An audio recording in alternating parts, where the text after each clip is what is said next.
Day one of the Conference to Restore Humanity is going great for everyone. It's been awesome to read all the introductions, to get engaged in the tracks where I've been able to so far this morning. If you're having any technical issues or issues navigating Discord, of course, reach out to Chris and myself.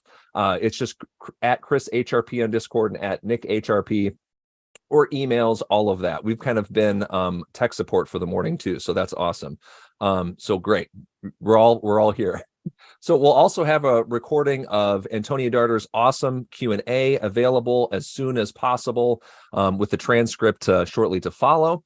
And as a reminder, this conference is brought to you by our attendees, our wonderful attendees, and our sponsors, Holistic Think Tank, Cortico, Antioch University, Education Evolving with Teacher-Powered Schools, and Unruler. And you can actually find links to their resources, their programs, all the things that they offer in the Discord Conference to Restore Humanity channel as well. And it's my privilege today to introduce Justina and Holistic Think Tank, joining us today all the way from Poland, made possible by the virtual nature of this conference, who will be sharing more about their work, their interdisciplinary school subject, and we'll be viewing together a documentary they made about school and global education. So, Justina, take it away. Thank you, Nick. It's me who is privileged here to be and have an opportunity to meet such wonderful people and wonderful experts. I'm only a simple sociologist. I'm a university lecturer, so not a teacher at all. So my chapeau bas to you, all of you educators and teachers who cope with young people. I'm only a mother of one child, 11-year-old daughter, who is my, I think she is my test of all the ideas and theoretical ideas I've got in my mind. So just allow me to share with you today some expressions about our job and to introduce our holistic think tank, a small, maybe not small, but thriving, and I hope that we are developing quite fast organization, non-governmental organization from Poland, from Bielsko-Biała, actually near Krakow. I'm sure that some of you know Krakow, Nick, for sure, one of the most beautiful cities in Poland. We are located in Bielsko-Biała, a small town near Krakow, also in mountains, and with a very unique climate and atmosphere. So all of you are already welcome to join us and to visit us in Bielsko-Biała anytime you would like to and have an opportunity to. So let me just show a few slides before I kindly invite you to watch with us, so watch with me the video that we are extremely proud of. As Nick already introduced me, my name is Justyna Pokojska, and I've got the great pleasure and great privilege to lead Holistic Think Tank. This organization, which is located in Poland, but actually we think globally. That is why we work. We've worked with guys from Human Restoration Project already for 2.5 years, and we are doing, I believe, good things together, and we will be doing even more and greater things together. We are working on interdisciplinary subject, as Nick already indicated in the first sentences. So let me just tell some things about our organization. So the main question that we ask ourselves is actually, what school ought to teach? It's a very simple question, but I do believe that all of us, all the teachers, educators, lecturers, at any level of education that we do our job at, we very rarely ask ourselves, what should we teach the pupils? I'm a sociologist. I work at the University of Warsaw, at the University in Krakow. I work with 19-year-old and older, so this is not your case, actually. But I often ask myself, which knowledge or what facts or what competences should I convey to them, should I share with them, with the young people, to make them really, benefit from the part of education we are having together. I'm not the very clever lecturer who knows everything. I always ask them about their attitude, about their points of view, because I believe that I can learn from them as much as they can learn from me, or even more. So that is my attitude. And every year I start with my students, the lectures, the classes, the exercises. I ask myself, what are the crucial things I would like to share with them this year? Because of course it depends on the point in the history that we are sharing together, or somehow experiencing together due to some political things also. So what school actually ought to teach? This is a good question we've asked ourselves ourselves starting the adventure with Holistic Think Tank, which was actually established almost 3 years ago in Poland, in Bielsko-Biała, so the small town I've already told you about in the southern Poland. Our main mission is to change the way we think about education, redefine the priorities in education towards humanistic values, towards humanistic approach. This is the same idea actually we share with HRP, with all the wonderful educators that share their points of view during this conference, this very special meeting of people who think about education and its humanized face. So our mission is also rethink the education, not only in Poland, but generally, globally. I will tell you further about our research that we've done all over the world. And the mission is to rethink the process of teaching kids towards this humanistic approach, towards these humanistic values that, in our opinion, should be conveyed during the process of educating them, especially in the primary school. So me as a sociologist, I see the education as a process of socialization kids also, not only transmitting them knowledge, not only giving them facts, which they can actually find in internet, in their mobile phones, so all day long, but to socialize them to be a good, reasonable, caring part of a society, according to the Greeks and ancient Greeks, Aristotle and the other philosophers. We are zoon politikons. We are human beings who need to be a part and a member of a community. So this is the mission, to restore this humanistic approach and this social approach into education that we as Holistic Think Tank try to develop every day of our activity. You can always ask how we would like to do this, because it's like a poem telling about humanistic values, telling about good people, good students, good caring schools. I know it's like a utopia, but we've got a tool that we propose you to join and elaborate with us, actually, and it's called the interdisciplinary subject. So we believe that the way of teaching all the school subjects, I know that the program and standards in the United States and in Poland are totally different. We've got, so the education is differently organized in any country all over the world, and even in separate states in the United States or lands in Germany.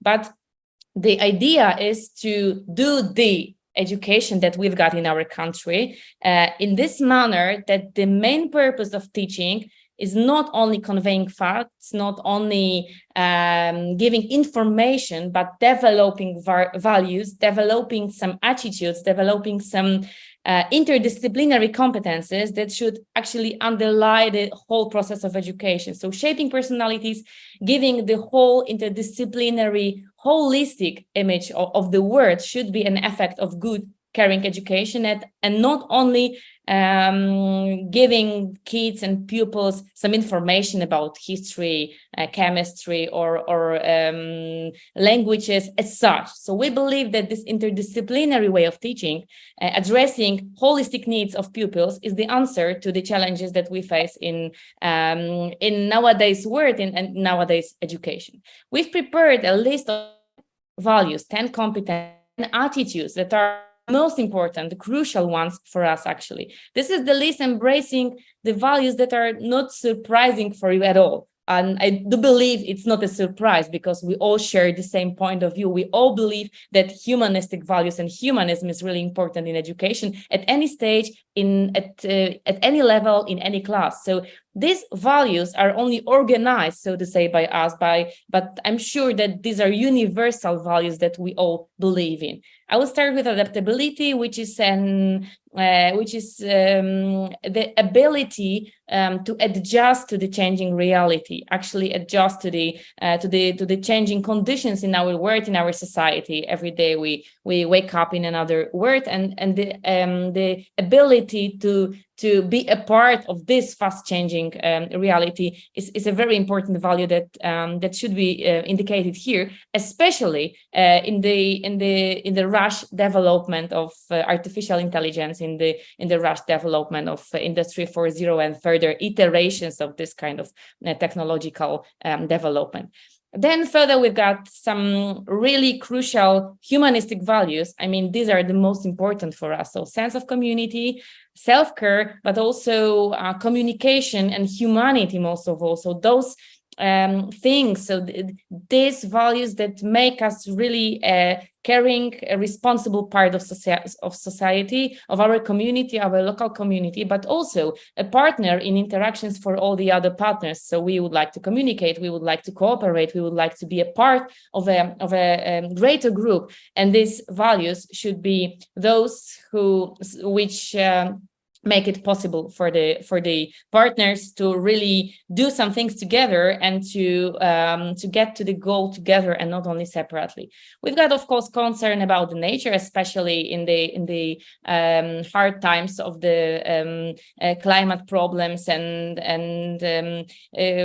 very, very open discussion about environmental challenges that we face because of our activity, human activity. Then we've got the awareness of civilization and culture as a base for us, for our culture to develop further. So this retrospective approach is also important to be a conscious part of the society, which is not in an abstract word, but a continuous way of developing our culture, and our heritage is also here important. But we've got also self-care, so an approach that enables pupils to think about themselves as a important but also active part of the process. So taking care of ourselves, taking care of our well-being, which is a very catchy word nowadays. It's also important not to forget about us and our well-being, our body, in this whole process of being a part of a community. Then we've indicated also curiosity, which is one of the values that is really important, especially for the youngest kids, to make them, to awaken the curiosity for the whole world surrounding them, because the curiosity as a motor, as a motivation of discovering answers, looking for the answers to the questions that are interesting for us and that may be worth searching for, is one of the strongest fuels, I'd say, for the whole adult life. So the curiosity is also one of the values that we've got here. And curiosity combined with agency, so the entrepreneurial, proactive attitude towards taking also the responsibility for the things that we do together, is another value that we believe is important in this crazy world of fast changing processes, especially according to the digital technologies and artificial intelligence. Then we've got humanity, and last but not least, trust and hope. So we are totally sure that without trust, without hope that the change is possible, any change will happen. And this is one of the values that is very often neglected by the very clever theoreticians who talk about the change in education. But hope for a better world is something that makes us optimistically looking in the future and looking for a better world and searching for solutions how this better world may be constructed by us as a part of this process. So taking all these values together, we get the base for our ideas development program. So you can ask always, where are these values from? So who invented them, who collected them, who organized it into the list of 10 crucial values? So we, as Holistic Think Tank, we have conducted research. It lasted over a year in 19 schools in 10 countries all over the world. I'm a sociologist, so such a research that is done all over the world, it's not very serious for me to be taken as a proof. But believe me that when we met the pupils and the teachers and the parents in such countries as Lebanon, Zimbabwe, India, United States, Poland, Kenya, and the others, they're so different, so culturally differently anchored in their context, that me as a sociologist, I would say they may not be any universal conclusions from such a diverse group of countries that we research. but actually they were universal conclusions and universal findings. And these universal findings were that the needs of kids, of parents, of teachers, and all the other actors of the process of education all over the world are more or less the same. They all want to be an active, an important part of the process of education, and not only sitting and reading and sitting and reading. You will hear this sentence in the film. I will show it within a couple of minutes. So they really want to be an important, a crucial part of education. And this is a universal need all over the world, independently, whether we research in Kenya, Zimbabwe, India, and Poland. All the kids, all the teachers wanted to be an important part of the process. Teachers wanted to have an influence on the curricula they are doing in the classrooms, and not only do what they are made to do.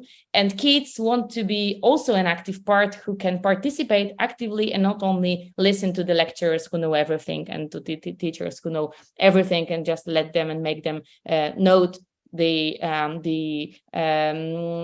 truths that are written on the blackboard. Our program of developing interdisciplinary subjects, so researching, finding answers, finding solutions, was divided into 3 phases. The first one, called research and grants, was actually devoted to getting the knowledge about these needs I'm talking about these universal needs of kids and teachers and parents all over the world. 19 schools in 10 countries. Then we've returned to some of the schools with a camera, and the results of these visits you will see in the film within a few minutes. And the second part of this phase were the grants. So we had an opportunity to sponsor our 3 partners organization. Human Restoration Project was one of those organizations who worked with us in this phase, elaborate the idea of a interdisciplinary school subject, and wonderful, great materials and tools that are available, of course, for free at their and our websites, to be downloaded by all of you who are interested in problem-based learning, value-based learning, and all the other innovative ways of teaching pupils in the schools, in your classrooms, wherever you teach and whatever subject you teach. So this was the first phase of our activity. The second one we are right now in is designing curriculum. So we are collecting a scope of lesson plans, lesson scenarios. We kindly invite all of you, if you would like to join us with your ideas, your concepts of lessons that may be immersed in this interdisciplinary way of thinking about education. We invite you to join the program. Chris and Nick are recruiting right now teachers who are interested in co-working, collaborating with them and us on designing this curriculum. So a scope, a series of scenarios. People and teachers in Poland, in the United States, and in United Kingdom under the University of Sheffield are working currently on the lesson plans, implementing this interdisciplinary way of teaching in their school practice. So we are now in the phase 2, working hard with teachers, with educators, gaining their expertise, their knowledge, and making as many tools and work cards and plans available for the teachers as possible. So we are now collecting a database which will be presented on the website called idsproject.com, and all the materials will be there to be downloaded by you. And the phase 3, which we are going to start next year, is the phase of implementation. So after collecting this scope of scenarios, plans, and other materials, we would like to ask our teachers to test them, to pilot test them in their school reality, because all the ideas are good when they are on the paper, and when we go to the classroom and really test them with kids, with the reality, with the standards, program standards that we need to fulfill, it may be more difficult than we expect. So we need to crash test all the materials that we get. And then after this implementation, the pilot implementation, we will elaborate a book, a guidebook for teaching in this manner, teaching interdisciplinary school subject.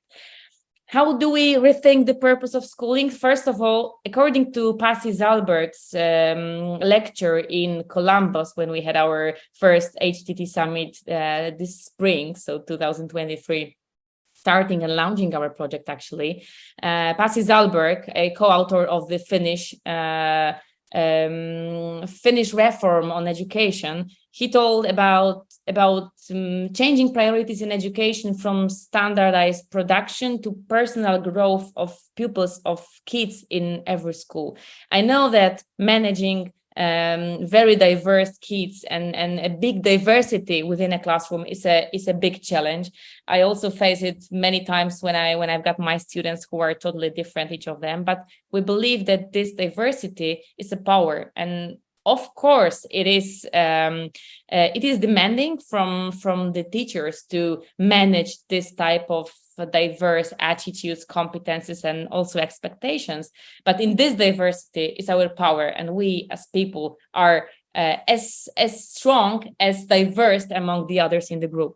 Then the other statement of Pasi Zalberg lecture was from passive consumers to active actors. We would like to empower our kids, empower our students, empower the teachers also to have an influence on the course of education, on the course of the curricula they are teaching within their subjects, from excellence for some to the equity for all. So not only concentrating on some excellence individuals who can cope and manage with the challenges better than the others, but to prepare and rethink the education for all who will benefit from this change we are talking about.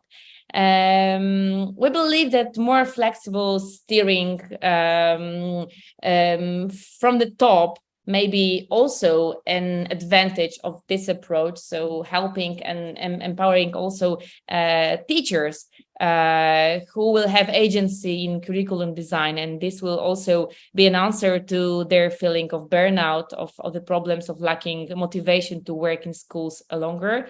And the final sentence of Pasi Zalberg in Columbus was, "In teachers we trust." So trust teachers' collective personal wisdom is one of the bases and statements that is really crucial here. In teachers we trust, in pupils we trust, in students we trust. So trust and hope as the last value on our list is the one I've told you about, that may be really important in any process of change.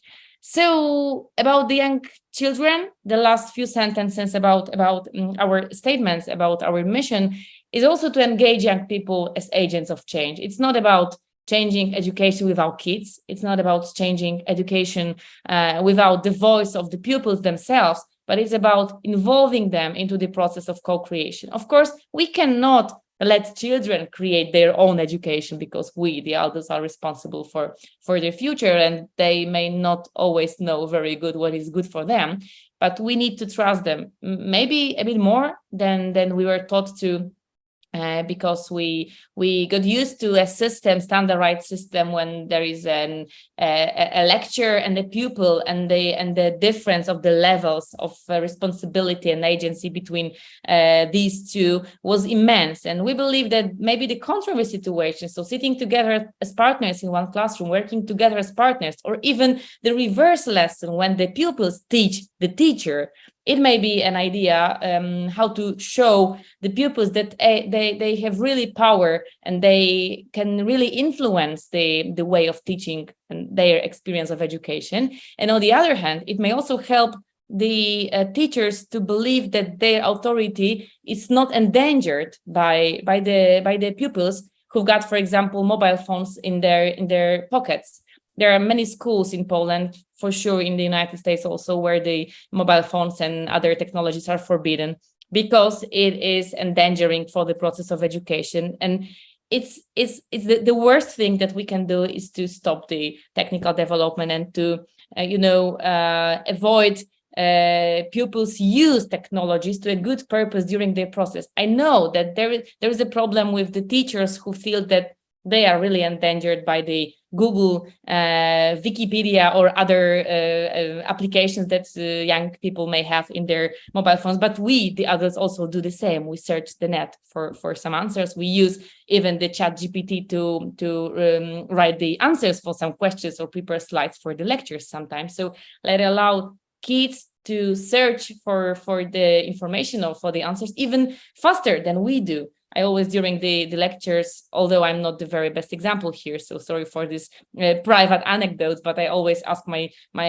students who are faster and smarter than me in so many ways to search the net for the name, for the title of the book, just to be faster than me in finding the answer. And then they feel a part of the process, although it's a lecture at the university, 200-year-old university. I allow them to search the net. I even encourage them to do so and to find the answers and look for the mistakes I do during the lecture. This is the authenticity during the lecture, and I believe it's one of the most beautiful things during the process of education, when we can make errors, we can be somehow not well educated, but they can help us, and we can learn from each other, and the knowledge transfer may be reversed in so many ways that we can thrive because of the contact with the youngers. With the kids, with the students, wherever we work. So young people can do more than they are given credit to. And when we believe, so you are talking so many times about empowerment of pupils, about humanizing the process. So I think that giving them right and opportunity to really share their points of view, which are very clever so many times, will be the first step to start a good change. And if you are interested in working with us, with guys from HRP, Chris and Nick, and University of Sheffield, Dr. Sabine Little, Ryan Bramley, and other wonderful educators and professionals from all over the world, join us. Join our websites, join our Facebook account, anything that you can find about us, just join us. Write to us an email or something, just let us know that you are interested in getting to know us better or joining the program. We are here, Chris and Nick are also somehow advocates of our interdisciplinary approach. So we are a part of a bigger community, and I think that we can do it together, and we in teachers we trust, according to Pasi Zalberg. So I think it's enough from me for now. I will kindly invite you to watch the film, which we are extremely proud of. This is the film made in this 10 schools all over the world, showing everything I've told you about for half an hour. Sorry, it's the teacher's manner to talk without any break for so long. But now the film, so I'm totally silent, and please take the pleasure to watch our film. Thank you so much.